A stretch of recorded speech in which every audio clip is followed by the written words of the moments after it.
Isang bank manager ang nagtaka at nagduda sa isang lola dahil palagi ito nagwi-withdraw ng 3 milyon kada linggo. Tanong ng bank manager, "Lola, bakit po linggo-linggo kayo nagwi-withdraw ng pera? Ano ho bang trabaho nyo?" Sumagot yung lola, "Walay ho, napalanunan ko lang ito sa pustahan." Di naniniwala ang bank manager. "Ano ho bang pustahan yan? Parang di naman po kapani-paniwala." Sumagot ulit yung lola, "Sige, magpustahan tayo. 50K. Ang pusta ko ay square yang hugis ng itlog mo. Babalik ako bukas at magdadala ako ng kasama," sabi ng bank manager. "Sige, deal. Alam ko naman hindi square itlog ko eh." "Malalaman natin bukas," sagot ng matanda.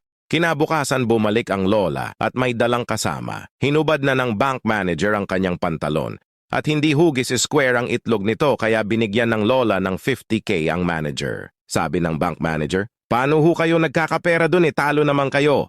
Bumulong yung lola, "May pustahan din kami nitong kasama ko. Sa halagang 500K, ipapakita mo ang itlog mo sa amin.